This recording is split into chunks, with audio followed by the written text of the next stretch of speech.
Ako si Maria at ito ang aking kwento.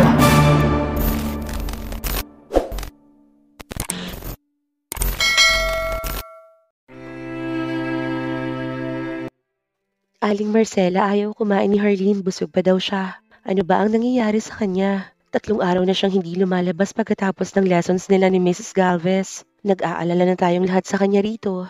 Sa palagay mo, Aling Marcela, ano kaya ang problema ni Harleen? Tanong ni Ana sa matanda. Hindi sumagot si Marcela sa tanong ni Ana. Siya man ay nag-aalala na rin sa dalaga. Hindi man ito sabihin, batid niya na may kinalaman sa amo niyang lalaki ang dahilan ng pagkukulong sa kwarto nito. Tuwing gabi na pumupunta siya sa silid ng dalaga ay naririnig niya ang mahina nitong pag-iyak. Marahil ay napanood nito ang balita tungkol sa kanyang amo kasama ang nobya nito. Kung nakinig lamang ito sa kanya. Pagkatapos magluto ng almusal para kay Harleen ay nagtimpla si Marcela ng gatas para sa dalaga. Dala ang tray ng pagkain ay personal niya itong dinala sa silid nito. Bago pumasok, kumatok si Marcela ng 3 beses upang ipaalam ang kanyang pagdating. Naabutan niya si Harleen na nakaupo sa gilid ng kama. Namamaga ang mga mata at may bakas pa ng luha sa magkabilang pisngi nito. Tanda na kagagaling lamang nito sa pag-iyak. Harleen. Saka lamang natauhan si Harleen nang marinig ang boses ni Aling Marcela. Agad na pinahid nito ang pisngi gamit ang likod ng palad. Ikaw po pala, Aling Marcela. Nakakahiya naman dahil nag-abala ka pa na dalhan ako ng pagkain. Si Ana talaga. Hindi niya nang sinabi sa'yo na wala po akong gana. Balak mo bang patayin ang sarili mo sa gutom? 3 araw ka nang halos hindi kumakain. Nang dahil lang sa lalaki ay nagkakaganyan ka. Kinagat ni Harleen ang madiin ng labi. Nagsisimula na itong kuminig. Gumuhit naman ang pamilyar na sakit sa kanyang dibdib. Hindi naman ho dahil sa lalaki kaya ako umiiyak. Wala lang po talaga akong gana. Pagkakaila niya sa matanda. Binaling niya ang mukha sa kabila upang iwasan ang nang-aalok na tingin ng matanda. Bago pinahid ng mabilis ang luha niya sa mata. Naramdaman ni Harleen ang mainit na palad ng matanda sa kamay niya. Kumain ka na, Harleen. Nakikiusap ako sa'yo. Huwag mo naman sanang pag-alalahanin ng matandang katulad ko. Tiyak na ganito rin ang sasabihin sa'yo ng dating nag-aalaga sa'yo. Hindi ba't nagbilin siya na alagaan mo ang sarili mo? Paano ka magkakaroon ng lakas na tanungin si Sir kung totoo ba ang binalita sa telebisyon? Nanatiling tahimik si Harleen, kaya sinamantala ito ni Marcela upang kumbinsihin itong kumain. Kailangan mo ng lakas, Harleen. Mahirap makipagtalo sa nobyo ng walang laman ng sikmura. Nakuha ni Aling Marcela ang atensyon ng dalaga. Tumingin si Harleen sa matanda. Tumango-tango itong nagsalita. Tama ka. Uuwi si Sir Fernan bukas ng gabi. Tumawag siya kanina upang ipalinis ang kwarto niya sa taas. Talaga po?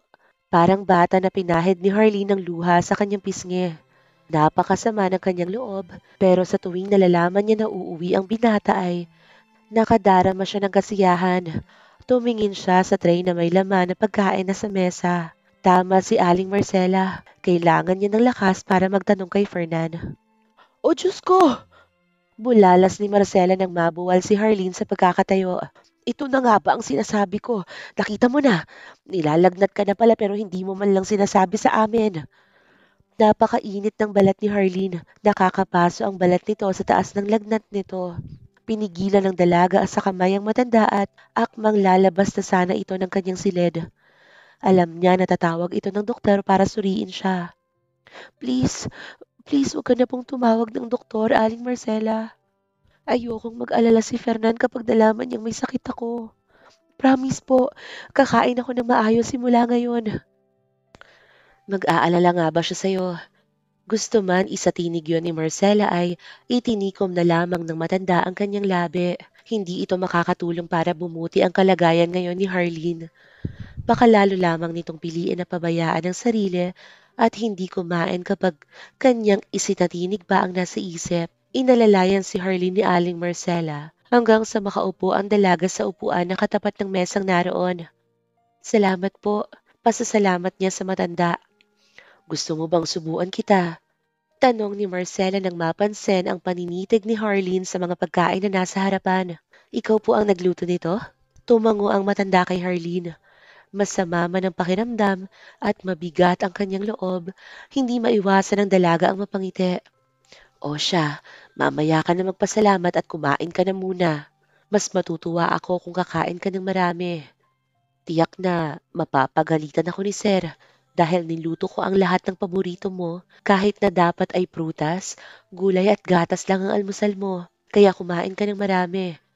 Para naman kahit na pagalitan ako ni Sir ay hindi ako magsisisi na sumuway ako sa kanya. Salamat po, Aling Marcela.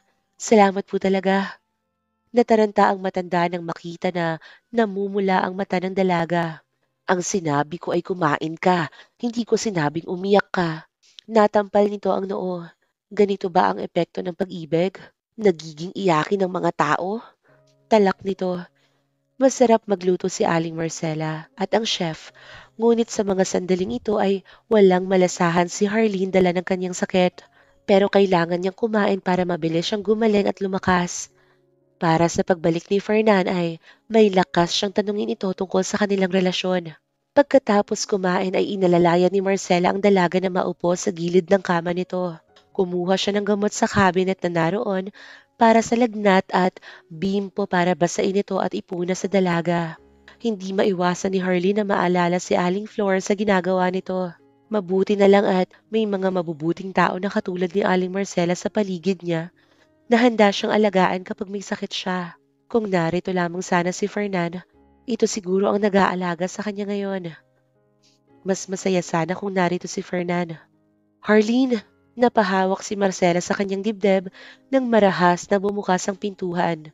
Ngali-ngali na hampasin ng matanda si Tanya na kadarating lang. Napangiwi si Tanya nang makita ang masamang tingin ng matanda sa kanya. Oops, sorry Aling Marcela. Nalaman ko kasi kay Ana na 3 araw na daw na hindi kumakain si Harleen. Kaya nag-alala ko at napasugod rito. Hindi ba may pasok ka? 8:00 na. Umupo si Tanya sa gilid ng kama at hinipo ang noo ni Harleen bago sinagot ang matanda. Wala naman si Sir Fernan ngayon kaya ayos lang na malate ako. Saka sandali lang naman ako rito. Gusto ko lang malaman kung kumusta na ang kalagayan ni Harleen. Ayos lang ako, Tanya. Kaya pumasok ka na sa trabaho mo. Taboy ni Harleen sa kaibigan. Hindi pinakinggan ni Tanya ang dalaga. Naglabas ito ng iba't ibang klase ng gamot, libro at mga pagkain sa bag na dala. Itong mga gamot, mga pangpagata to kumain. Dinalhan rin kita ng mga tinapay na galing doon sa paborito mong kainan na bakery. At itong libro naman, basahin mo. Para to sa mga taong broken-hearted. Mababasa mo dito ang mga paraan para malaman kung paano manunumbalik ang init na inyong pagmamahalan.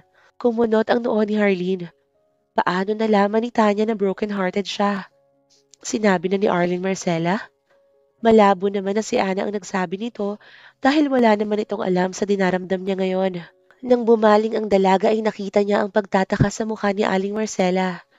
Mukhang pati ito ay nagulat dahil alam na ni Tanya ang kalagayan niya. Bumuga ng hangin ng matanda. Mainam na rin na dumating si Tanya upang matulungan siya na payuhan si Harleen. Bueno, alam mo naman pala ang kalagayan nitong kaibigan mo. Tulungan mo ako na ipaintindi sa kanya na hindi niya dapat pinababayaan ang kalusugan ng dahil lamang sa isang lalaki. Pagkatapos painumin ng gamot si Harleen ay tumayo na si Marcela. Aalis na ako. Babalik rin ako mamaya para tignan kung bumaba ang lagnat mo. Sa ngayon ay baka bubuti na magpahinga ka na muna, Harleen. Nang makaalis ang matanda ay seryoso nang tumingin si Tanya sa kaibigan. Tama nga ako. Dahil sa lalaki kaya ka nagkakaganyan. Nang hindi sumagot si Harleen ay napatango-tango si Tanya. Kung sa bagay, hindi niya ito masisisi kung nagkakaganto man ito. Sinong hindi masasaktan ng sobra? Kung kasing gwapo at kasing yaman ni Almaro sa elevasyon ng kasintahan nito. Payo lang bilang kaibigan ha. Kung talagang mahal mo, ipaglaban mo.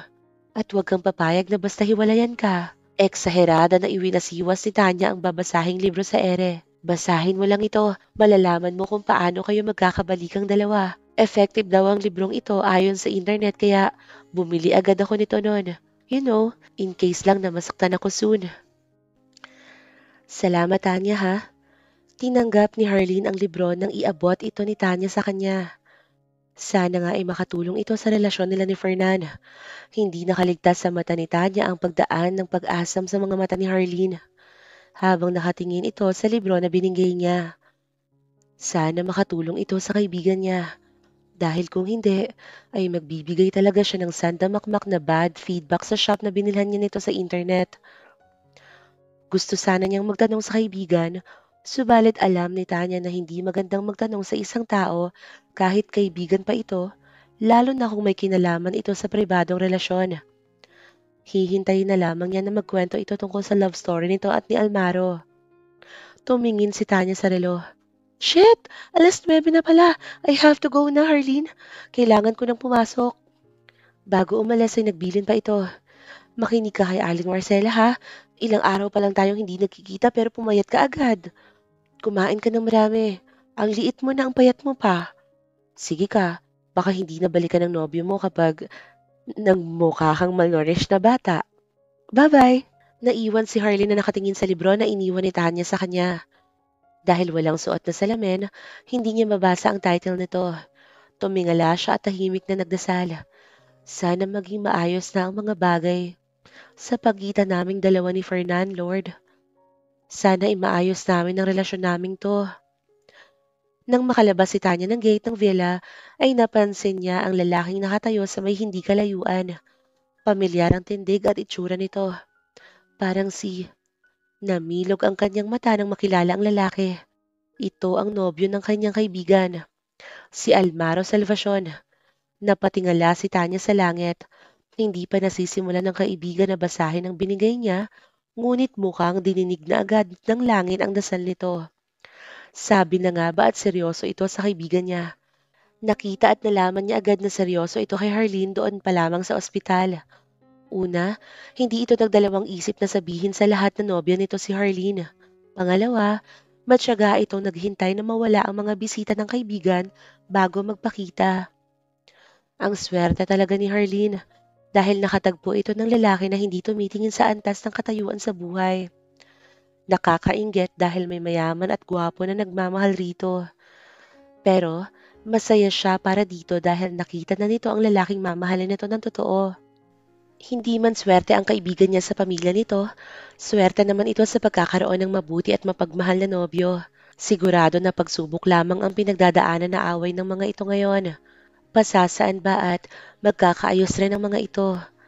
Hindi naman siguro lingid sa kaalaman ng lalaki na nasa poder ng isang Crawford si Harleen. Siguro ay narito ang binata upang suyuin si Harleen. Lalo lamang kinilig si Tanya nang maisip yon. Kalaban man sa negosyo ni Almaro ang boss niya, nagawa nito na puntahan si Harleen dito upang makausap. Marahil ay nag-aalala ito ng husto kay Harleen nang malaman na may sakit ito. Mahal talaga nito ang kaibigan niya. Bago sumakay si Tanya sa kanyang kotse, ay nag-text muna siya kay Harleen. Nasa labas siya at hinihintay ka. Kilig na text niya pa sa kaibigan.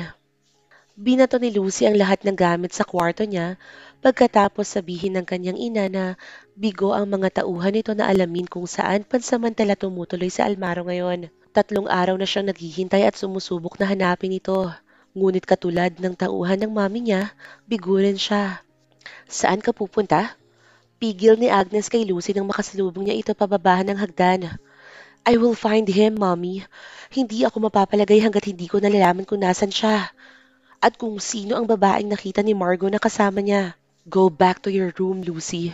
Pero Mommy, I said go back to your room. Mahinahon ngunit may otoridad na utos ni Agnes sa kanyang anak. Walang nagawa si Lucy kundi ang sumunod. Napaiyak na lamang siya. Batid niya na kung mga tuwiran siya ay wala ring silbi laban sa salita ng kanyang ina. Pagdating sa kanyang silid ay lalo siyang nagwala. Kinakain ng matinding panibugho ang dibdib niya. Naglalaro sa isipan niya ang imahe ni Almaro na may kasamang iba. No, Almaro is mine. Akin lang siya. Sa labas ng silid, naririnig ni Agnes ang pagwawala ng anak. Wala sa plano niya na sabihin sa anak ang nalalaman tungkol kay Almaro hanggat hindi niya nalalaman kung saan tumutuloy ang binata. Dahil katulad ng kanyang inaasahan, magwawala ito sa galit sa malalaman nito.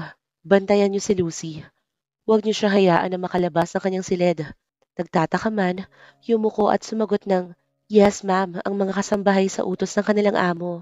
May mga problema pa si Agnes na kailangang solusyonan at kailangang unahin. Walang puwang ang kapritsyo ng kanyang anak sa ngayon.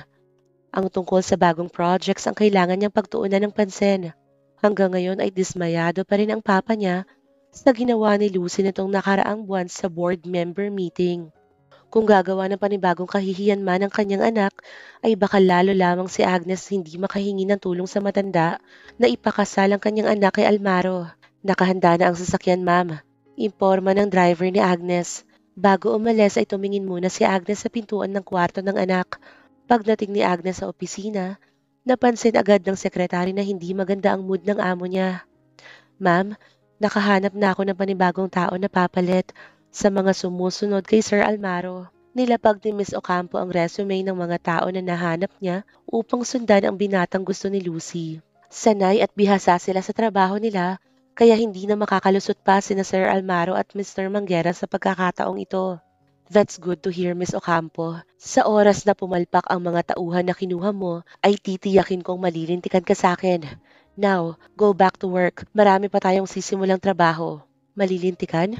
Napalunok ang babae. Hindi ugali ng amo niya ang magbiro sa kanya, kaya batid na niya na hindi ito biro. Huwag kayong mag-alala, ma'am. Sigurado naman ako na magaling ang taong nakuha ko ngayon. Ani ng babae bago nagmamadaling bumalik sa kinauupuan. Sumandal si Agnes sa kanyang upuan at malalim na nag-isip. Kailangan na makagawa siya ng paraan upang mapapayag ang papa niya na tulungan siyang mapakasal si Lucy sa anak ni Samuel. Ang ama niya na lang ang paraan upang hindi makatanggi pa ang mga mag-amang salbasyon. Paano kung lumubha na ang kalagayan ng papa niya? Hindi ito pwedeng mawala nang hindi natutulungan ng anak niya na makuha ang lalaking mahal nito. Kaya, kailangan niyang maunahan ng mga Crawford na matapos ang kanilang bagong pinatatayong gusali at maunahan itong mailunsad sa publiko. Nang sa ganon ay matuwa ang kanyang ama at tulungan siya. Nang makita ni Agnes na ang nameplate sa ibabaw ng mesa ay hindi nito naiwasan ng makadama ng sama ng loob. Chief Operating Officer. Ginawa niya ang lahat. Marami siyang pinatunayan sa matanda, ngunit hanggang ngayon ay pinagkakait pa rin ito sa kanya ang posisyon na matagal na niyang inaasahan. Alam ni Agnes na dahilan lamang ng papa niya na hindi ibibigay ang posisyon bilang CEO ng kumpanya habang nabubuhay ito. Hindi siya mangmang upang malalaman na hanggang ngayon ay umaasa ito na babalik si Harley. Ma'am, untag ni Miss Ocampo kay Agnes na ngayon ay abala na sa pagbabasa ng mga papeles. May gustong ko mausap sa iyo sa kabilang linya. Joaquin daw ang pangalan. Nang marinig ni Agnes ang pangalan ng lalaki ay agad na inangat agad nito ang telepono sa harapan. Nakakapagtaka. Hindi nito ugali ang kumausap ng taong hindi kilala, lalo na kung wala itong appointment. Mapatawag man ito o personal. Isip-isip ng sekretary ni Agnes. Tapos na ba? Nagawa niyo ba ang utos ko? Ma'am, bukod sa mahirap ang pinapagawa mo, hindi maliit na tao ang kakalabanin namin rito. Maaaring buhay namin ang maging kapalit ng gagawin namin. Kaya naman, humihingi ng karagdagan ng dagdag ng kasama ko. Fine, putol ni Agnes sa kaharap. Hindi lamang yan ang matatanggap niyo kung magagawa niyo ng malinis at pulido ang utos ko. I want a result as soon as possible. Mas malakas at mas maraming pinsala, mas maganda. Napangisi ang lalaki bago sumagot kay Agnes. Madali kaming kausap. Kung tama ang presyo, makakaasa ka na makakatanggap din ng magandang serbisyo mula sa amin. Ayoko ng puro satsat. Gawin mo at patunayan nang sa ganun makatanggap ka ng mas malaking bayad mula sa akin. Siguraduhin mo na hindi ka sasabit dahil pare-pareho tayong malilintikan dito.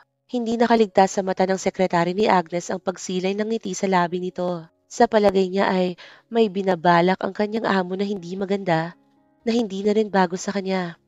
Samantala, umasa si Harley na si Fernan ang tinutukoy ni Tanya na naghihintay sa kanya sa labas ngunit hindi pala.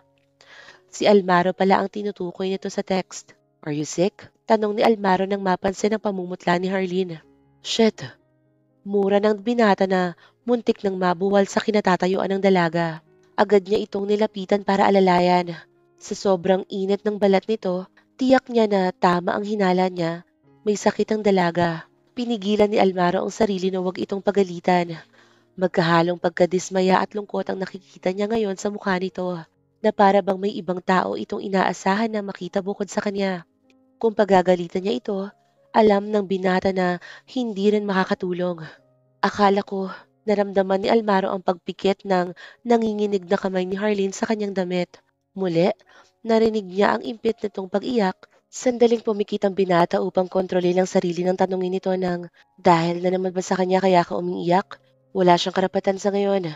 Kaya ahahayaan niya na lumuha ito ng dahilan ng iba. Pasensya ka na, Kuya Almaro. Akala ko lang kasi kinagat ni Harleen ang labi. Bukas na uuwi si Fernan, bakit hindi siya makapaghintay? Nanghihina man ang dalaga ay sinubukan niyang bumitaw. Kailangan niyang bumalik sa loob. Tiyak na mag-aalala si Aling Marcela kapag nalaman na wala siya sa kanyang silid. Don't push yourself. Ihahatid na kita sa loob. Mariing umiling ang dalaga. Hindi na, kuya. Kaya ko ang sarili ko. Tiyak na makakarating ito kay Fernan. Ayaw niyang bigyan ng dahilan ng nobyo para magalit sa kanya. No, Harleen. I insist. Huwag kang mag-alala dahil lalabas din ako paghatid ko sa'yo. Harleen! Malakas at galit na tawag ni Marcela sa dalaga. Ang tigas talaga ng ulo mong bata ka. Hindi ba't bilin ko sa'yo na magpahinga ka? Gusto mo bang mabinat ka at lumala pa ang lagay mo? Saka lamang natauhan ng matanda nang makita ang lalaking nakaalalay kay Harleen. Si Almaro Salvacion. Ang lalaking naghahanap lamang kay Harleen noong nakaraang buwan. Kung gano'n ay nagkita na pala ang dalawa. At base sa nakita at narinig niya habang papalapit siya sa dalawa, alam ng matanda na nagkakilala na ang mga ito. Nagtataka man at gustong itanong ni Marcela ang dahilan kung bakit nito hinanap ang dalaga noon. Yumukod na lamang ang matanda at nagpasalamat sa pag-aalala nito kay Harleen ngayon. Maraming salamat, Mr. Salvacion. Ngunit kailangan na namin bumalik sa loob dahil kailangan niyang magpahinga para makabawi ng lakas. Maiwan ka na namin. Inalalayan ni Marcela si Harleen. Kimingiti lang ang ginawad ni Harleen bilang pamamaalam sa binata. Na nakangiting tinanguhan naman ni Almaro. Kailan pa kayo nagkakilala ng lalaking yun? Usisa ni Marcela kay Harleen nang makapasok sila sa silid nito. Matagal na rin po. May nabanggit pa sa'yo ang binatang yon? Anong dahilan bakit hinahanap ka niya? Kumunot ang noo ni Harleen. Hinahanap? Ang ibig sabihin ni Aling Marcela ay noon pa siya hinahanap ni Almaro? Pumunta na ba ito dito noon? Nang makita ng matanda ang pagtataka sa mukha ng dalaga ay naunawaan nito na wala pang alam si Harleen sa ginawa nitong pagpunta dito noon. Mukhang hindi iyon sinabi ng binata. Huwag mo nang isipin ang sinabi ko. Magpahinga ka na para bumaba ang lagnat mo.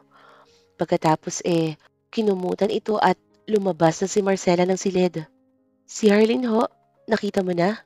Tanong ni Ana nang makita ito. Nakahinga ng maluwag ang babae nang tumango ang matanda. Aling Marcela, ang sabi nila Buboks ay palagi silang nasa sasakyan na nakikita na nakaparada sa hindi kalayuan. Ang sabi pa nila, kamukha daw nung mayaman na madalas din ibalita sa telebisyon kagaya ni Sir. Si ano? Si Salvacion? Chismis pa nito sa matanda. Madalas? Tumango si Ana. Iyon ang sabi nila Buboy. Madalas daw nitong mga nakaraang buwan. Lalong sumidhi ang kagustuhan ni Marcela na malaman ang dahilan ng pag-aligid nito kay Harleen. Malakas ang kunod ng matanda na mayroon itong malalim na dahilan sa paghahanap sa dalaga. Kung ano man ito, natitiyak niya na hindi lamang simpleng pagkagusto lamang yon. Katulad ng napansin niya kanina, hindi magaling magtago ng emosyon ng lalaki. Marahil dahil nag-aalaga ito kay Harleen, kaya hindi nito naitago ang pag-aalala at pagmamahal para sa dalaga. Nagtaka si Ana nang biglang ngumiti ang matanda. Wala man lang siyang kaalam-alam. Teka, Aling Marcela, sino? Usisa niya. Chismosa ka talaga. Mabuti pa ay magsikilos na kayo para matapos na ang mga trabaho niyo. Napakamot na lamang ng ulo si Ana. Ngunit agad din na sumunod sa utos ng matanda. Ang gulo naman kausap ni Arling Marcela, parang others. Bulong na lang ni Ana habang naglalakad palayo. Matama na tinignan ni Almaro ang kamay. Hanggang ngayon ay dama pa rin ng binata ang mainit na balat ni Harleen sa kanyang kamay. Kailan mo balak sabihin kay Ma'am Harleen ang totoo? Hindi na pwedeng patagalin pa ito, sir. Ang gusto ni Chairman ay malaman na ni Ma'am Harleen na ito ay kanyang apo. Hindi magtatagal ay tiyak na malalaman din nila Ma'am Agnes at Ma'am Lucy ang tungkol sa kanya. Tiyak na hindi siya magiging ligtas. Almaro let out a deep breath. Tama si Mr. Manguera. Hindi magtatagal ay malalaman na nila Tita Agnes ang tungkol kay Harleen. At malakas ang kanilang kutob na may gagawin itong hindi maganda. Malapit na, Mr. Manguera. Malapit nang maibalik si Harleen sa tunay niyang pamilya. Naiwala mo ba sila bago ka nagtungo rito? Tumango si Ricky. Nailigaw ko na sila sa ngayon. Pero hindi ko na alam kung sa susunod ay magagawa ko pa silang malinlang upang hindi na tayo masundan. Tukoy ni Ricky sa mga inutusan na tauhan ni Agnes na sundan sila.